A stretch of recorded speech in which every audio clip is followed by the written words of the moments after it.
Hello and welcome to the Driving Maul show here on New Zealand Sports Radio. Yes, we're into episode 11. And I'll be honest with you folks, I got caught in one of those YouTube kind of rabbit holes and thinking, I've got half an hour to go. I can prepare. There's no worries. And then suddenly it's 90 seconds to go. I'm late.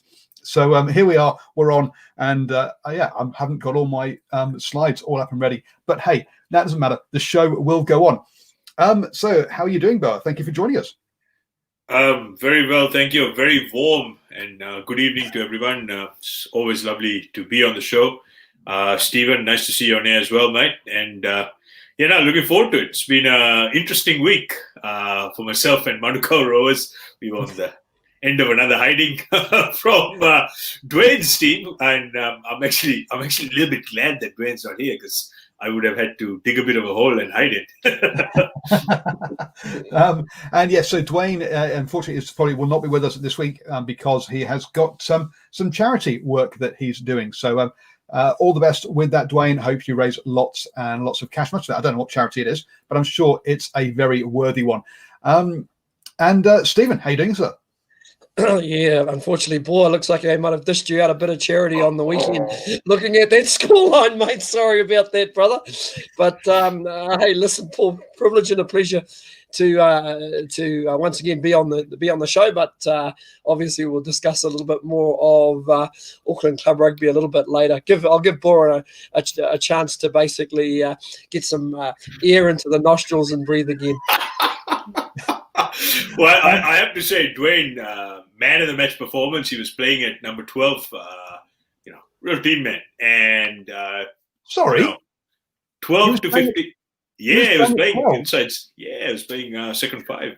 He came out second half, absolutely blitzed us. And I have to say, my team, well, they were in it at halftime, but about 12, 15 minutes after the second half resumption, the floodgates opened, and this just goes to show you can't even drop your head for a couple of minutes against a quality side like Pakuranga, coached by a very, very experienced coach, John Clough.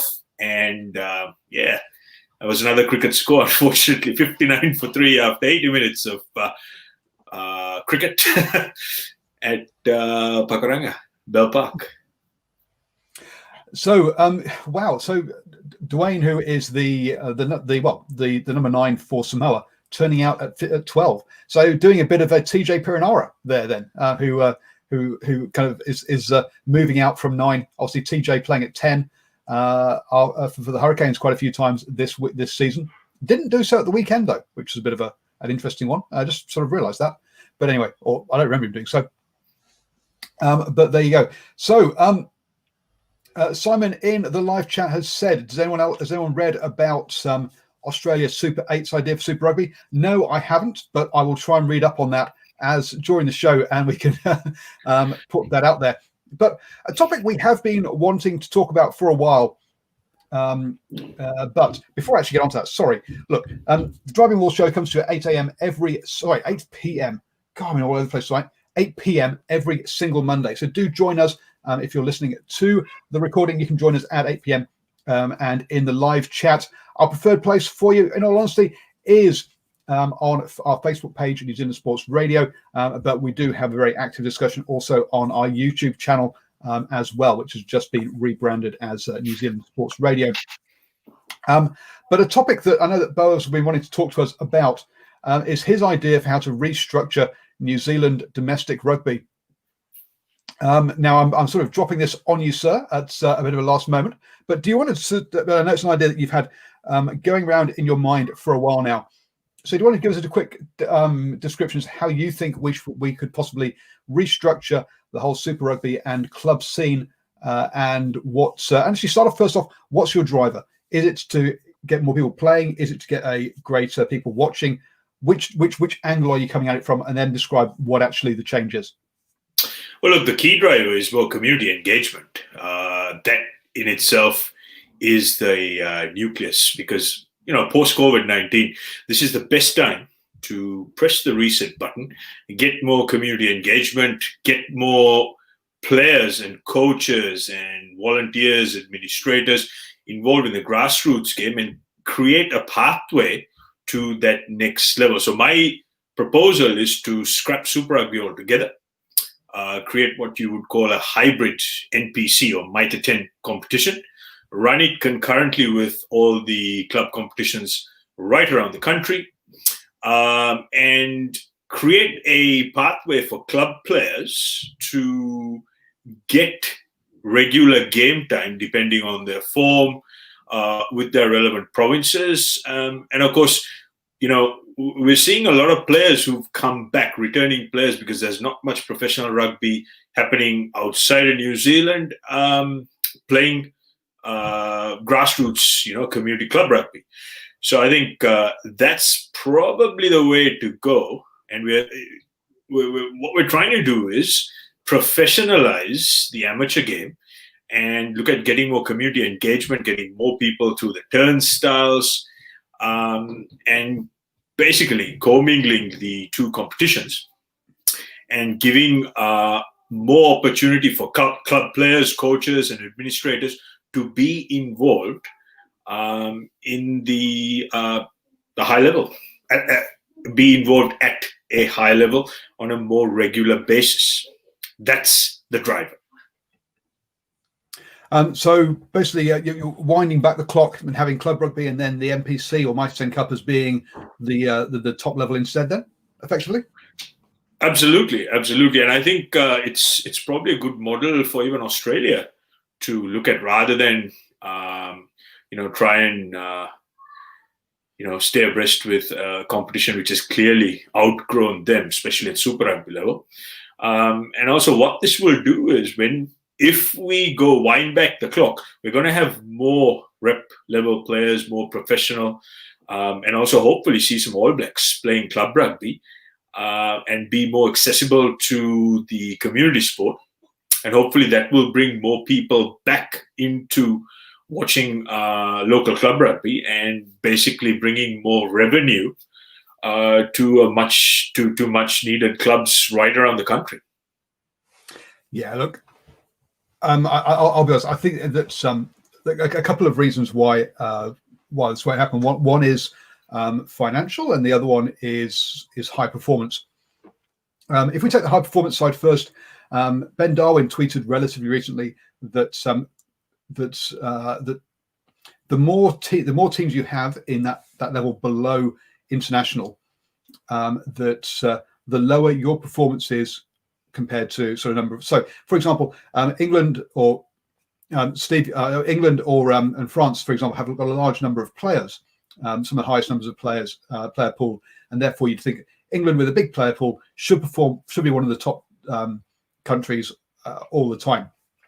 But Ben Darwin says if you have, they've got 12 teams in their Premiership, and he says that if the more teams you have shows that actually the bigger player pool doesn't perform so well. So a bit like if you look at whereas the top teams, you think about it, have been South Africa, Australia, New Zealand for effectively the past during all of professionalism, apart from when England won at World Cup once, and they've only ever had basically 4 or 5 teams at the top of their pyramid, and yet just from that connectivity point of view, the amount of time players have getting used to each other for the national team, if you spread them out too far, you end up actually underperforming at international level. So I think from a high performance point of view, and we all know that in New Zealand, the All Blacks basically pay for everything, and hence New Zealand rugby would never count as anything that impacts the All Blacks performances. And actually, I'll get onto that in a second. Second point is finances. There's only so much. You can only fund so many professional teams, and club rugby has just got too many teams to be able to fund every single team professionally. And Stephen and I, we've been getting around Auckland Club Rugby, and we're struggling to cover all those games, and give them exposure, and that's without even taking in Northland or North Harbour, and that only covers the Blues area. If you take that to the whole country, club rugby across all the minor 10 cups. What we've got to minor 10 cup, 14 provinces, between 10 and 16 top level. So you're talking about 140 to about 180, 200 club sides playing at the top level across the country. Well, that's just way too many from a financial point of view to be able to support. I think for full-time professional players. Yeah, Paul, and I think that's where the North versus South game comes in, because if you look at Australian rugby league, the NRL has created a very successful model in having their elite NRL competition, and then the state of origin. So I think that's where the North-South game really plays a pivotal role, and maybe it gets drawn out to a 3-game or possibly 5 games, and that is your nucleus or your core selection pool for the All Blacks. Yeah, I guess the thing about the NRL or league is essentially it's not an international game, is it? They every 3 or 4 years they put on a World Cup, but apart from that, it's not really the money there. The funding there is at the NRL level. It's not at the international level, as you say, and also the state of origin. Good point about this North-South game. Now, a lot of people are kind of like, oh yes, it's a throwback. It's something that we want to see. The only reason we have a North-South game is because Ian Foster wanted a high-level game to prepare the All Blacks for the international season. And it's been put in a way that means that the choice basically was, do you want Super Rugby finals, Ian, or do you want a North-South game to prepare your players? And he said, I want a North-South game. And hence, there isn't now time in the gap between Super Rugby, Aotearoa, and Mitre 10 Cup to fit in finals. Hence, that's why we don't have finals, which everyone is now crying out for. Because they said, look, we don't want to squash the provincial or the Mitre 10 Cup season. And again, you can prop up 5 Super Rugby franchises with cash. Propping up 14 provinces is a lot more expensive. So you want to give those provinces as much of an opportunity to gain the normal income they would do, and they're all down on income. They're all had to, apart from about 2, I think, have had to make redundancies. But that was basically, we can't fund 14 provinces, so we have to give them Mitre 10 Cup in its entirety. Super Rugby we can prop up. We only have a very small window. What do? We either do a kind of, I mean, North-South is essentially becoming a probables versus probables one. And Aaron says in the live chat, it's not a true North-South teams anyway. Stephen, do you want to we've kind of not included you so far. Any things you'd like to chip in with? No, listen, I've been just sitting back listening to the kōrero or the chat, so to speak. First thing I've got to say, Boa, I absolutely love your backdrop. Straight up rugby, man. It's given me an idea. I know Paul and I have been talking about having our own sort of backdrop in terms of driving more of the show, but I've got to say yours is absolutely superb, brother. With regards to your ideas you mentioned at the start, I want to put a bit of a positive spin. Something I don't think we do well in community rugby. What I've actually learned by covering Auckland Club Rugby, a lot of other clubs are on the social network, and I don't think they're as proactive as they could be on the social network, because if you want to engage, you've got to engage somewhere, and the easiest thing you can do is through your social network. And I think it's sometimes a missed opportunity from a lot of clubs. We've seen, I know my own Union Northland being so proactive with their social network in 2020, and they're starting to get a lot of traction and a lot of engagement. And I think it's sort of proven in the last few weeks since we've been covering Auckland Club Rugby, with that extra engagement, you get interest. It's as simple as that. And when people know what's happening and what you've got on your own doorstep, I think there are possibilities with regards to the community game, Boa. Yeah, absolutely. Because now I've got to make a point based on what Paul mentioned before. I mean, it's not feasible to fund and finance X number of clubs or X number of provinces. And that's absolutely correct. So what you will see going forward over the next 3 to 4 years in pretty much every province, you will see a lot of clubs merge. Some of these clubs, because they are financially not sustainable, they're not viable. And it'll be the same with your provinces. You will see some provinces merge and amalgamate. So it's a case of figuring out what the most financially practical and most feasible provinces and clubs are, and then you wrap this model around it. And once you get the community engagement, I think it's something which really needs to be tested out. And I have to say, guys, I'm a huge fan of seeing provincial rugby played at your smaller stadiums, at your smaller venues, because you get more people coming through the turnstiles, and they can actually relate to what's going on.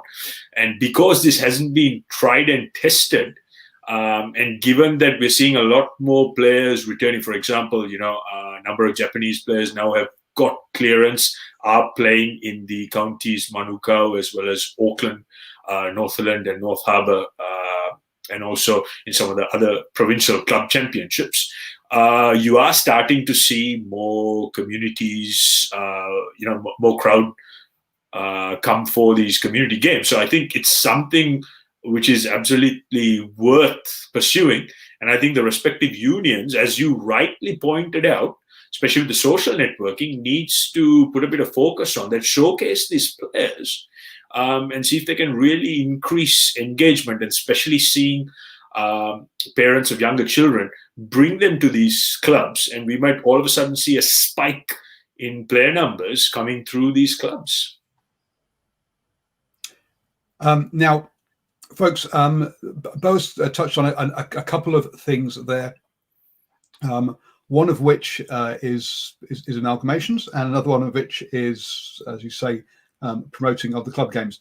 All I can say at this point is keep an eye out on New Zealand Sports Radio Facebook page for potential news about that over the next 2 weeks, because because something may or may not be happening in not full-time merging, but definitely collaboration might be. It's definitely, I think, the way forward. One thing I do want to show up is the attendance figures that we've had across Super Rugby Aotearoa for the 9 rounds so far. Now, my initial thoughts were that what had happened was we had a spike of good crowds at the beginning due to basically people being locked up for 3 months and having no rugby. And then being someone who is in Hamilton, I saw the Chiefs numbers drop off over their 3 home games, and thought that basically, look, this is something that's going to drop away because I don't see the club, the Super Rugby sides, apart from the fact that they're playing derbies only, doing anything different than they were doing pre-COVID, where we saw a drop off in attendance. However, looking at the numbers over the past couple of weeks, you can see that the Hurricanes actually had their best crowd at the weekend against the Chiefs, so against a team that was bottom of the table, so not even potentially a good game, as it were. The Crusaders kept up, had their second biggest turnout last week. We saw the Highlanders again have their biggest one 2 weeks ago, and the Chiefs back up. Okay, not up to the 23k they had in their opening game, but look, they've lost every single game, and we know losing teams tend to get smaller crowds. So I had to reassess my view and say that actually the competition has managed to maintain its crowd numbers, and interest, which I think has been very good. Admittedly, it's only a short season, and whether this will be continued across multiple years, who knows? But I think actually that it has worked this year. Now, how much of that is down to we've been locked up for 3 months and then get, or 2 months, however long it was, and then get out, and how much of it is that people actually like the new format and the new format is what they want, I'm not sure. But I don't think it's good that that it has maintained its numbers. Stephen, Boa, any thoughts on the Super Rugby sort of what's what I'm looking for? Super Rugby attendance. Do you think this is a a sustainable thing, or do you think it's just purely this season, and the Super Rugby franchise needs to do more work around community engagement to keep those numbers up? What? Well, I think it's a bit of both, really. I mean, if you have a really intense competition, I mean, you can't sustain the intensity for too long, because it's eventually going to take a physical toll. Yeah, and also customer perception, customer engagement. You have to innovate.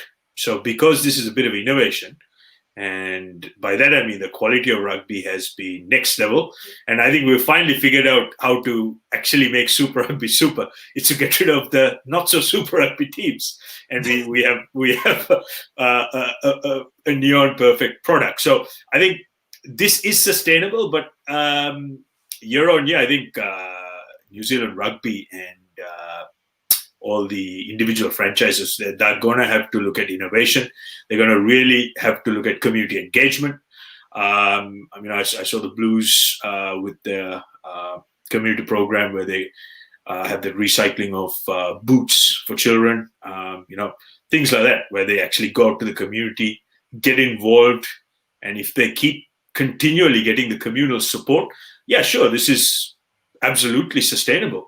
But at the same time, the game, because it's starting to really speed up, we're seeing a lot of action, we might need to bring some innovations from a regulation point of view as well, where we try and see, how can we make the game more exciting? How can we make it more spectator friendly? How can we simplify it more? And we need to get new customers into the sport. We need to get new people who haven't been involved in the game, bringing their kids, bringing their families, bringing those communities into the game, and getting new eyeballs on the screens and through the turnstiles. If the franchises can do that, yeah, I think it's all on like Donkey Kong. I think you mentioned, one thing you mentioned there, one thing also Nocturnal Rights comes in with, is you mentioned there that the intensity, and that this cannot. Yeah, you can't keep it going for much more than 10 weeks before you end up killing all the players. A Nocturnal Rights point in there, Stephen, around the All Blacks interference and pulling players from competition, making it clear that it's not actually the most important thing. He may have a point there, but I'd like to take the Boa Athu route. That social network has played a really big part as well. I've been watching all 5 franchises with their Facebook site, the stuff that they've been doing away from the paddock. There's a lot of promotion going on behind the scene, and I'm really impressed. Boa mentioned the thing that the Blues players are doing with all the boots that have been handed in. So there's a lot of promotions going on in the background by all 5 franchises, and they've actually been there to be complimented on that work that they've done thus far. And of course, if you get a product that's rolling, and I think the good thing I think people are enjoying, I think it's just the fact the Blues have been sort of down so long. They've had a really, really solid season, and then all of a sudden, I think you've been getting these really big crowds along to Eden Park, and I think the rest of the country has looked at it. Wow, they've finally produced a decent side. They're worth going to have a look at it. And if you look at the crowds that have basically turned up to watch the Blues and away games, we've seen some pretty good crowds rock up. I know they had a full house down in Dunedin and Christchurch, maybe not those same full crowds for the other 2 away games against the Chiefs and the Hurricanes. But I think when you've got a team that's playing a good brand or attractive brand of rugby, and not to mention, the home fans want to go along and see them get knocked over as well. So you throw all those factors in the mix, and that's what you've got. And of course, Paul, it got off to the perfect start. You mentioned before COVID has played its part. People were just hanging out to see sport, and I think they've all been pleasantly surprised. It's one of those things. It's like turning up to a restaurant for the first time. If you enjoy that experience the first time, you're going to rock back to that restaurant again or for a second occasion. Yep, very true. I going to go back to one of Nocturnal Rights' comments that he put in a while back. New Zealand Rugby has tied itself too much to a business model that lets Sky run the game for them, with All Black tests given absolute precedence over the important domestic structure that makes the ABACs or ABs any good. Now, I think that New Zealand Rugby has has found Sky to be very useful as an entity to blame for various things. Now, one of those is the cost of watching the game. Well, you know what? The reason Sky has to charge so much is because of how much money they have to give New Zealand Rugby, right? The reason New Zealand Rugby are doing this is because the All Blacks bring in all the money. And so it's a bit of a circular thing there. And the reason that the All Blacks bring in all the money means that you have to play them at the times that will get the biggest audiences. So I don't think we should exonerate the New Zealand Rugby this and point all the blame at Sky. I think it's a joint thing between the two of them. I think to be a bit symbiotic from that point of view. But yes, the All Blacks have definitely been the pinnacle. And I mean, let's be honest, New Zealand Rugby were quite honest about this, weren't they? Back after one of the Rugby World Cups, was it? I can't remember which one it was now. But they just said, we have to structure ourselves to make the All Blacks win Rugby World Cups, essentially. And that's what has happened and what has continued. So yes. Yeah, I mean that's all good. That's all good and well. But if and when the All Blacks don't win the World Cup, that's when all these questions start popping up, which was the case in 2019 RWC, because NZR put all their eggs in one basket with the whole leveraging of all the All Blacks, and there's always a silver lining, and maybe they're just having a harder look at their business model.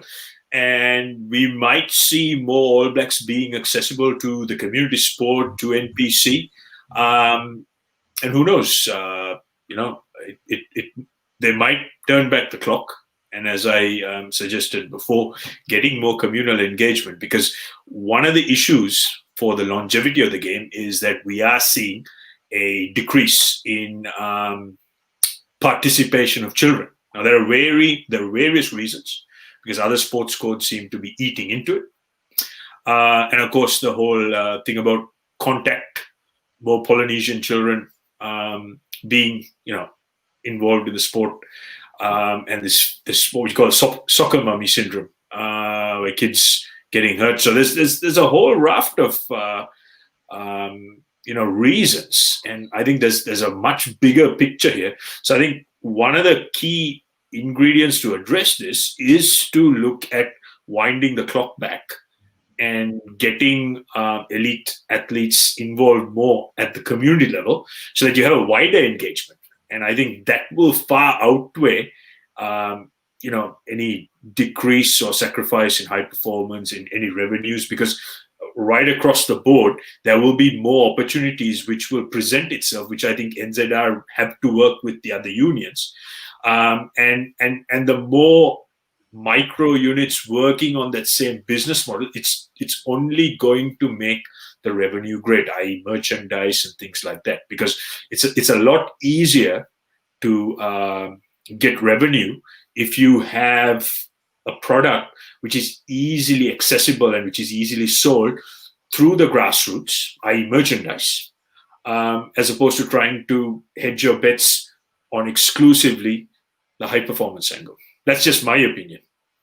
Yeah, and I think that New Zealand Rugby definitely needs to make the tiers beneath the All Blacks, i.e. Super Rugby and the provincial rugby and club rugby, all more self-funding, because at the moment, eggs and if you have all your eggs in one basket, all you need to do is to drop that basket and you have trouble. But currently, thankfully, that's not been the case. Sorry, Stephen. Yeah, Paul, I was just going to reply to Nocturnal Rights. He says, funnily enough, he enjoys watching Otago and the Highlanders more. I really like that comment, because it actually says to me he's not just an All Black fan, but he's a rugby fan. I think what we created over the last several years is All Black fans, just All Black fans simply. Now, I've always had this saying, with top level rugby, whether it's the All Blacks or Super Rugby, I never really concern myself about that level of rugby. What I do concern myself about is club rugby, and then because that rolls into Mitre 10 rugby, because those are the guys who eventually go on to play at those levels. Now, I liken the New Zealand Rugby Union to a guardian. If you've got 10 children, you don't make sure you look after half of them and not worry about the other half. You make sure all 10 of them are catered for, no matter what their demands or what their levels are. And I think pretty much that's what the mistake that the rugby union has made. And I hope if they learn anything out of Super Rugby Aotearoa, it is about your supporters and your stakeholders. But don't forget about the guys down at grass level. See, that's where we come in handy, Paul, here at New Zealand Sport Radio. We tautoko even the ones down at grassroots level as well, because there are some very good players running around in club level. You know what? They often talk about that step up from club level to Mitre 10 level. I'll tell you what, I don't know if it's, and I don't know whether Boa agrees with me, I don't know if it's big as everybody actually says it is, because if you put some work into a player who's showing potential at club level, it doesn't take much if he's got skill, it doesn't take him much to go to that extra level, to see how far he can go. What do you reckon, Boa? You know what? I'll tell you something really interesting, guys. So last Wednesday, the Mitre 10 contenders squad. So the three coaches, Alama, Philo, and Ice, Craig McGrath, they had a training session for all the wider squad. So this consisted of all the Auckland club players. Unfortunately, my team didn't have a single representative because we just don't have that caliber of players. And it was at Williams Park number 2. So I went along, and there's a good, decent, because I put out a message to the lads saying, look, the contenders are training. Why don't you just come out and check it out? And there's a good crowd on hand. And you're right, Stephen, because at the moment, we're seeing some really good quality players playing club footy, especially in Auckland. And what I saw, there wasn't a great degree of difference. There was a bit more probably venom in the hits, and there's a bit of feeling out there, more so to push an individual case for selection. But you're right, there isn't a great degree of difference, especially with the top clubs. So, for example, if you look at Auckland now, I've been going on for the last couple of weeks that Varsity are the team to beat, and true enough, they go and dealt to a very strong college rifles team, and they are showcasing some great players, and that form will continue onto NPC or Mitre 10. And I think with the other provinces, and I can see Simon on the forum says enjoying watching Bay of Plenty. It's the same scenario. I mean, you go down to counties, Manuka, we have some top quality players who come back from Japan. For example, Baden Kerr, who was playing the Honda Heat, he's pretty much running the show at Karaka. Now, we had a preseason game against Karaka, and it was a very close score. But right now, it's going to be anything but close, because you have these high quality, rip professional players playing grassroots club rugby. Now, this is the comment that I want to jump on by Nocturnal Rights here. He goes, to add my local sport comment, involves a legacy of passion following Otago with my father. Absolutely. To me, that's what the provinces and also Super Rugby need to do, is to get going to the game or switching the TV on and watching the game as being family time. And then if you get it as family time, then it becomes a culture. It becomes ingrained in the culture of the family, and you do it with when you grow up, you do it with your kids. Now, is that a way of filling the stands tomorrow? No, it's not. It's a way of slowly increasing the attendance over the next 20 years, and meaning that in 10 or 15 or whatever, or how many years, meaning in 15 to 20 years time, it's packed every single game, whether you're winning or losing, whether it's an important game or not important game. And it's about building that culture. And that's where I think they need to they need to go. Batman, I'm making some comments about who could win the Mitre 10 Cup this year. We're a number of weeks away from that. We will be doing a preview show about the Mitre 10 Cup. We're not going to go down that rabbit hole this evening. Now, we do need to get on to club rugby and to get on to some results, because we've been had a great chat about the structure of rugby so far, but club rugby next.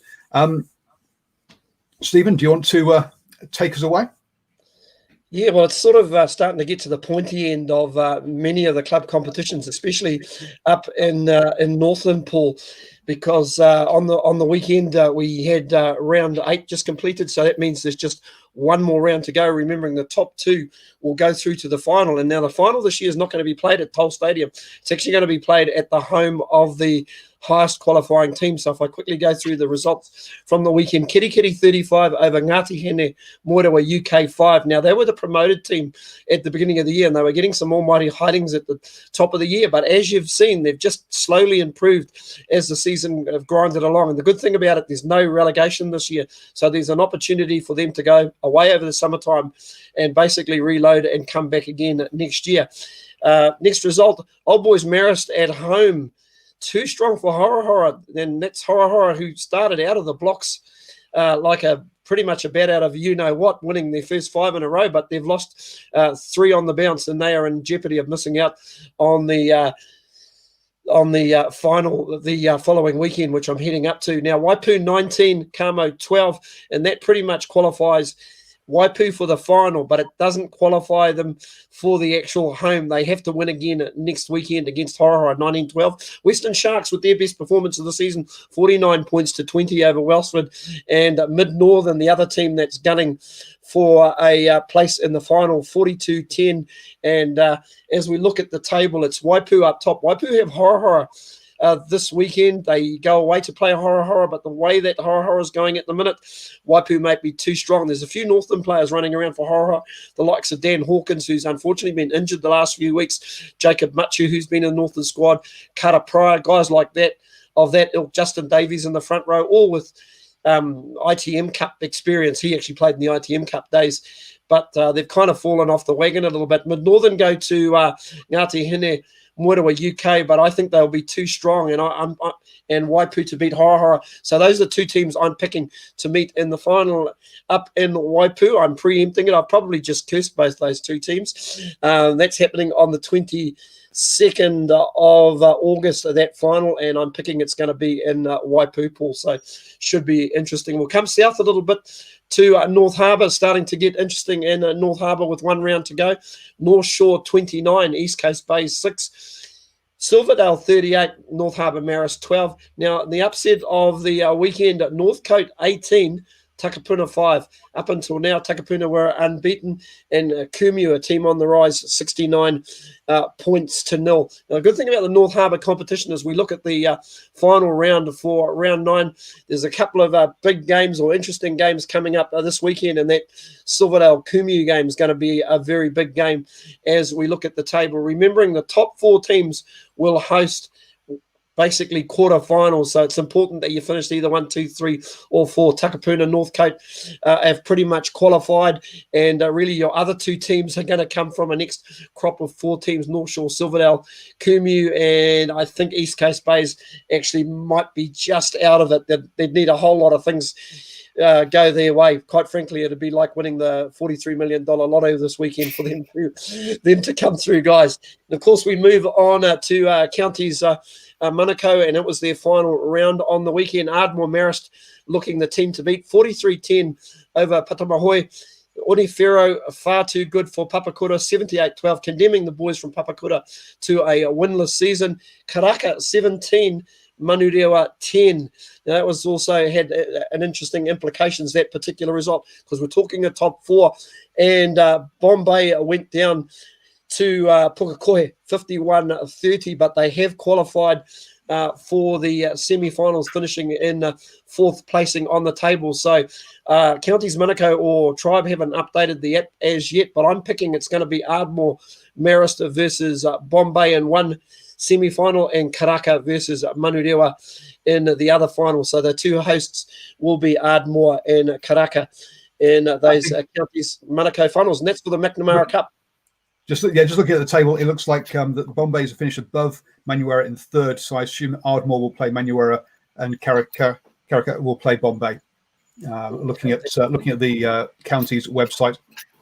Wow, that's weird. That actually differs to Tribe, but anyway, not to worry there.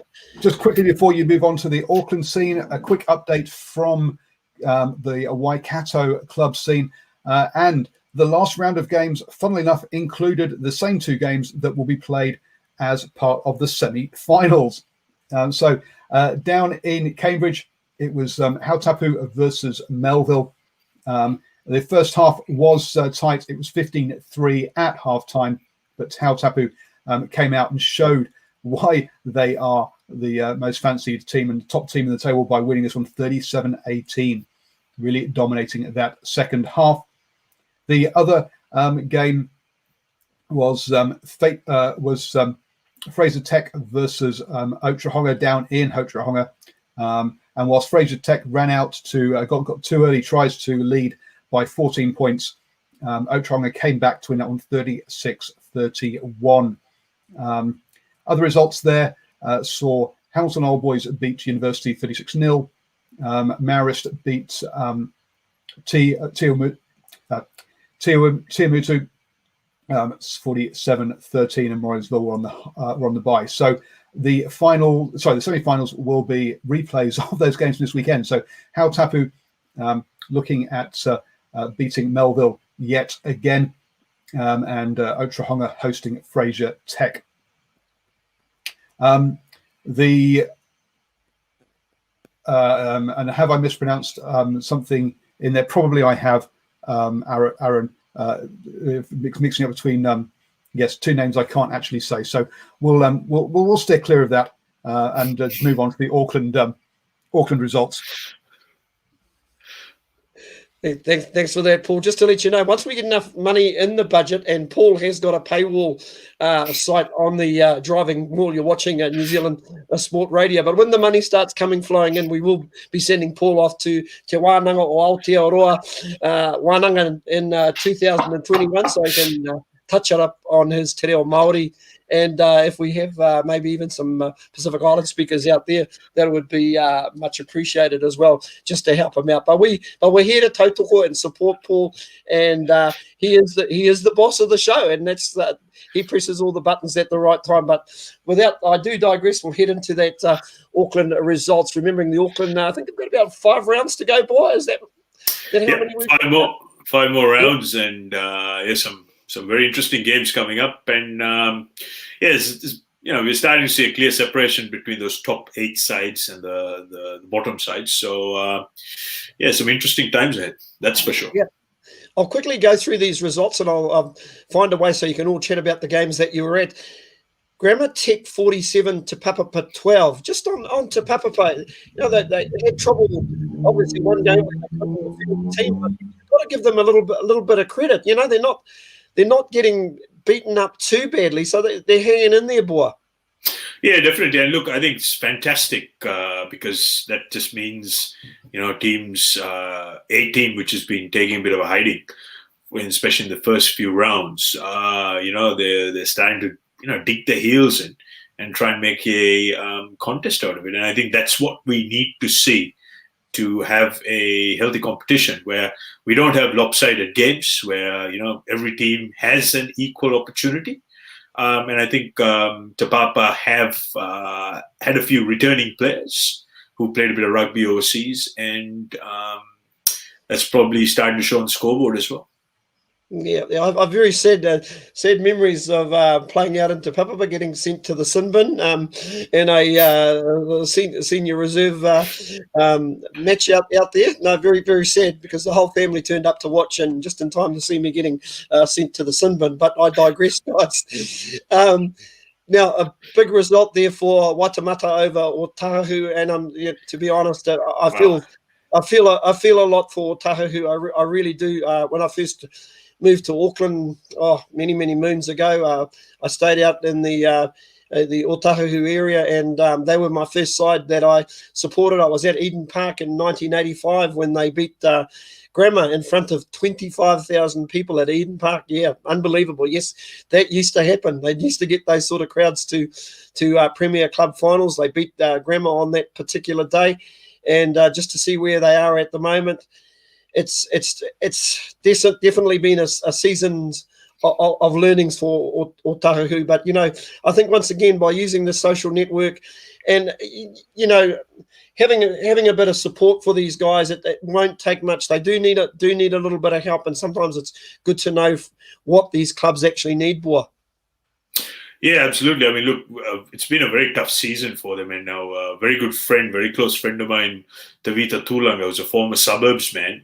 He's the head coach, and they're actually not going to put aside post-COVID with the revamp season. So they actually don't have a Premier Development or any other senior sides. And this year, with all the delegates agreeing that there are no prerequisites to be eligible to play Gallagher Shield. Previous years you would have to have a minimum of 4 senior teams. So they've only got the Premier team this year, and wow, they're just taking some absolute hammering. So looks like Waitamata are really putting the foot down as well. They've been working towards this, and I think the team from out West Auckland, they're trying to make a very strong case and make that final 8 and probably have a crack at the semi-finals. So, yeah. And boy, just a bit of comment about the head coach, Soatama Sema Tulagasi Tavita. He's coached over in Sri Lanka.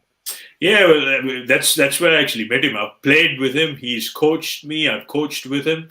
And then, when I moved over here, which is almost 21 years ago, when I first got introduced to rugby, my original club was actually Roskilde Districts, which is no longer around. And from there, I moved to Grammar Carlton, which is now Grammar Tech, where you had Teachers Eastern and Grammar Merge. I was involved with the 85 and under restricted team. So yeah, he's he's a very committed, very dedicated man, and I feel for him, and it's not going to get easier because we have to actually play them in about in 3 weeks' time, and that is a game we are targeting, and a bit of personal pride on the line as well. So we're planning to make sure that we put the foot on the throat and not let them stand up either. So yeah, it is what it is, Stephen, and I hope those glory days come back to Otahuhu, because it's very, very important that especially South Auckland clubs, they have a good, strong season, because that will help attract more players, especially the younger players. And this is a challenge I'm having at Manukau Rowers, because most of our players have actually left. And when we play some of the top sides, it's I have to say sometimes it feels like home and home because most of our players have transitioned on to their clubs. But you can't really blame the players either, because they want what's best for their careers, and they've identified that being with a winning side, being with a strong side which has financial as well as communal backing, is the way forward. And Boa, aside, obviously, who's kind of sneaked under the radar and sitting second on the table at this point in time. Paul and I were talking about it as Paul was making his way back to Hamilton on the weekend, but obviously Pakuranga rocked up too strong for you guys, 59-3. Just a little bit of just your thoughts on what happened on Saturday afternoon. Look, it was a tight contest right up till halftime. And for whatever reason, our boys, they just dropped their heads, and there was a 15-minute period where they just rocked up with 6 tries back to back to back, absolutely kill the competition, kill the contest, and unfortunately another a bit of a cricket score, 3 for 59 after 80 minutes at Pearl Park. But look, it is what it is. We have to move on from this week. Again, it doesn't get any easier. However, we're back at home in the swamp.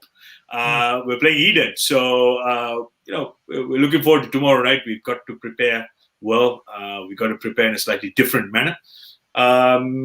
So don't be surprised. Don't be surprised if it's a much closer competition.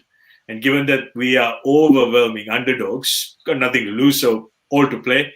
And we're hoping for that upset.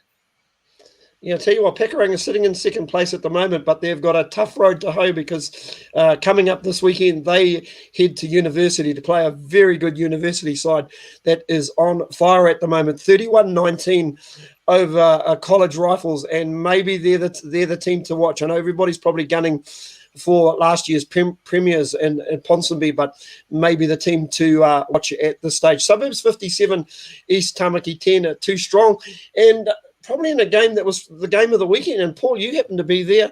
Eden 24, Papatoetoe 14. Yeah, absolutely. I mean, this was 17-14 going up until the until the hooter. Well, there would have been a hooter at a Super Rugby game, and it took a penalty try on the 80th minute for to make that gap and make it a 10-point win. Now, this was a one-score game for a lot of it. Eden went out to a good lead, 12-0. But Papatoetoe came back and were leading 12-14 coming in to the after about the hour markish. But Eden have got a very powerful scrum, and that really proved to be the difference. Papatoetoe had a tough time at scrum time. Eden out scrummaged them, and that's where they got the penalty try from at the end there. And as I say, if you don't have a scrum, it's very difficult to win the game. And that proved this time. Have a quick check of my post-match interviews over on the New Zealand Sports Radio Facebook page, where I talked to the head coach of Eden, because last time we talked, he was talking about the sevens nature of his side. But that's not what we saw this weekend. Yeah, Paul, and good to see the at least two of the Costa brothers starting. Rodrigo Costa starting at fullback, and of course Iggy Costa just showing how good he is, or is as a utility. He normally plays halfback. He slipped into the 10 jersey, and another one of the Costa brothers off the bench as well. Nicholas Costa popped down as well. Did you get to see a bit of them, Paul? Yeah, so Nicholas Costa came out and came back on at 9. For them, and the starting scrum half moved off over onto the wing there. But obviously the three brothers back. Nico coming has looks like he's got some knee issues that he's trying to get through first. But they're class players. Obviously, they all popped down to Southland, played a bit of Mitre 10 Cup down there, didn't they? And have come back as very good players. And my second week in a row over at Western Springs, I'm starting to get to know every blade of grass on the western side of Western Springs, guys. But it was the home side, Ponsonby 36-10 over Marist in a repeat of last year's final. Listen, it was reasonably close up till half time, and Marist, to be fair, were getting in behind Ponsonby. They were getting nice little offloads. They used their pack well. Their line-out was operating really well, and they were just doing some good things. But the thing with Ponsonby, you make mistakes against these guys. They really only had 2 opportunities, and they nailed both of those opportunities. And a youngster that impressed me no end was Joel Cobb out of Mount Albert Grammar. For many of you who saw the Ignite Sevens, or the Red Bull Ignite Sevens last year, he was one of the stars of the tournament, extremely quick.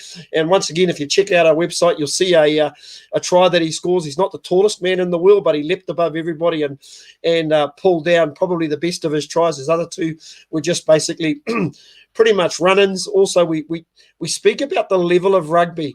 You know, somebody like Jordan Traynor, who's played for the Blues before, played for the Chiefs. And you've got players out of there that are basically standing up against a player of that quality. But I don't know what more you can actually say about Ponsonby. They are such a good side. And the scary thing about it, all their players were wearing their respective secondary school socks on the weekend as well. And I noted there were a lot of Mount Albert Grammar kids running around. Mark Watson, if he's watching the show, he'll be super excited about all these Mount Albert Grammar kids running around in the Ponsonby side. But a couple of youngsters that really, really impressed me.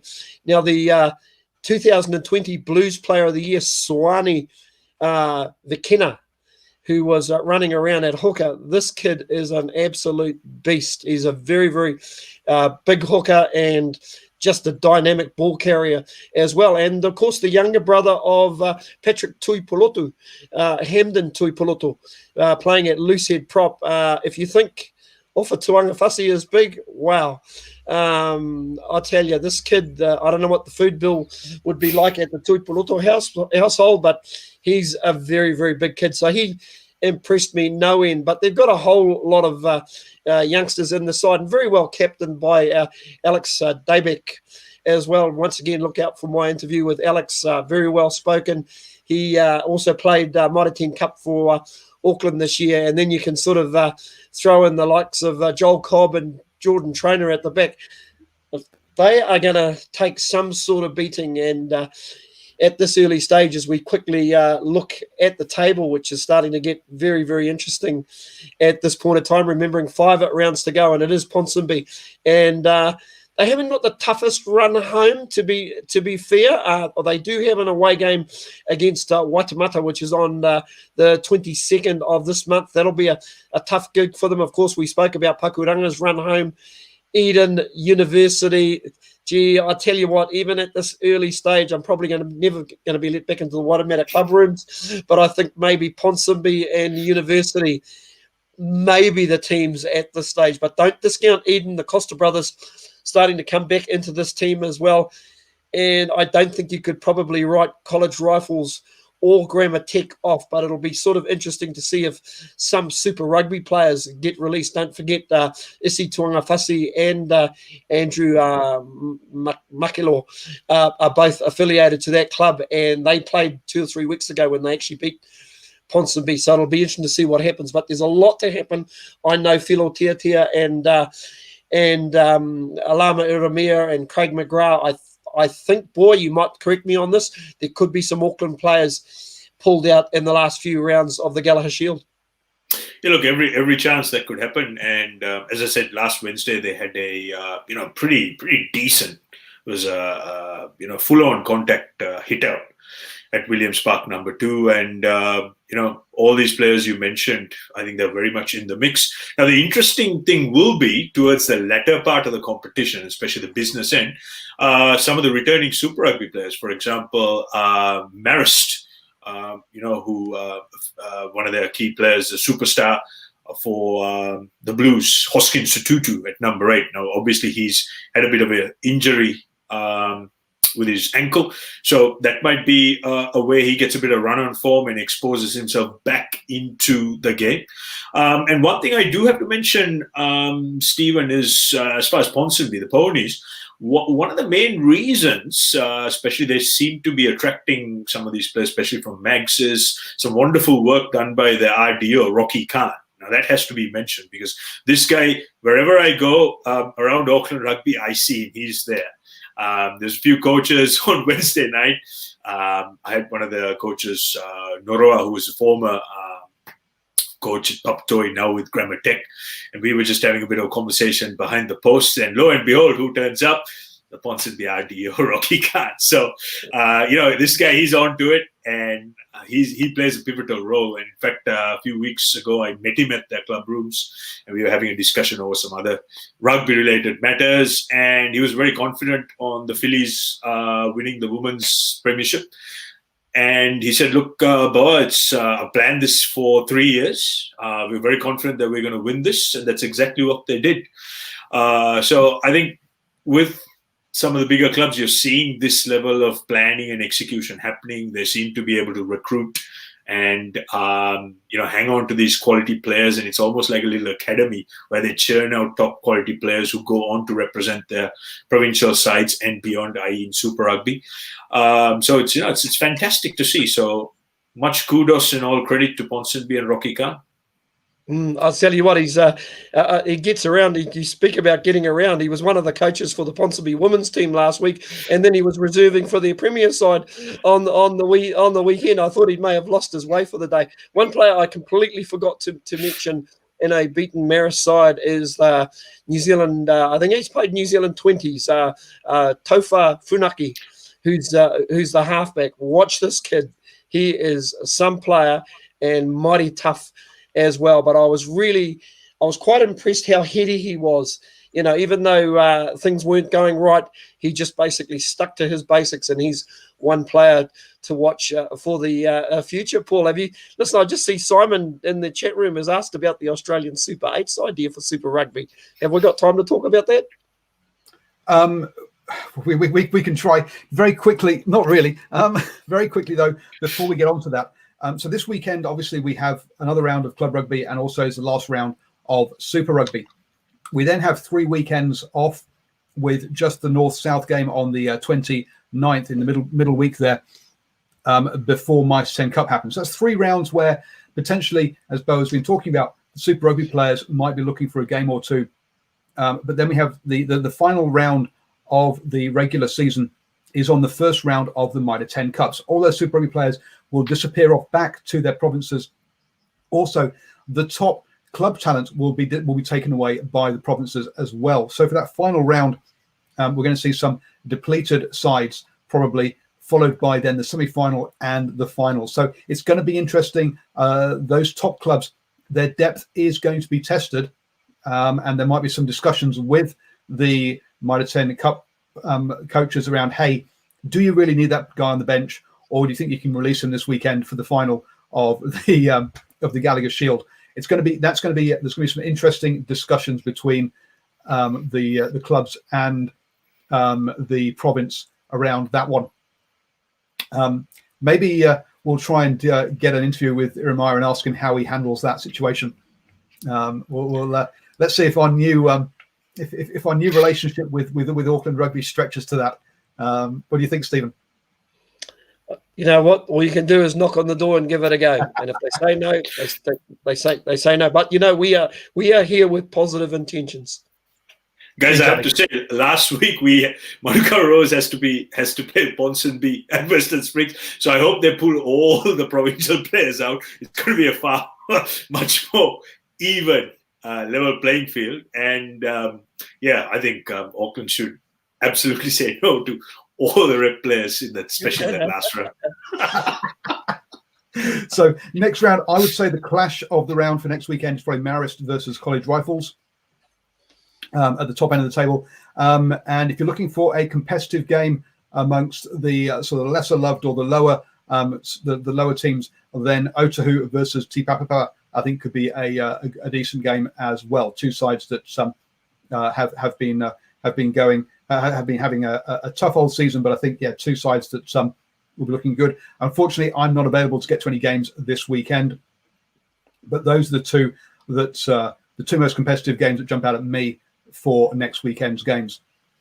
Clearly, we do not have time to talk about Super 8s this weekend, this week, but I think that could be a topic for next week. Looking at the Super 8s, basically the idea of going back to a Super Rugby competition with conferences that then have the top teams heading off into finals. Here we go again.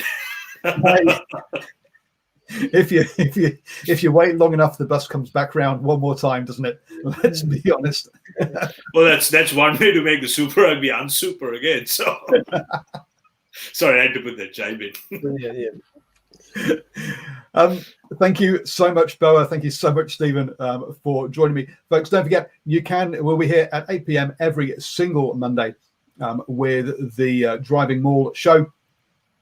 Things coming up. Yes, we'll have a look at that Super 8s. Obviously, we've got still got Club Rugby for a few more weeks, previewing the Mitre 10 Cup, having a chat about that North-South game as well. So lots and lots of topics. Also, the Farah Cup kicks off in 2 weekends' time. So yes, lots and lots of rugby still to come for us to talk about. Please get over to our Facebook page, New Zealand Sports Radio. Give it a like and a follow. We're trying to get ourselves up to 10,000 followers. We're at 1,000. We're just over 1,000 so far. So clearly a little ways to go. So please tell all your friends, family, and even enemies. Get everyone liking the Facebook page.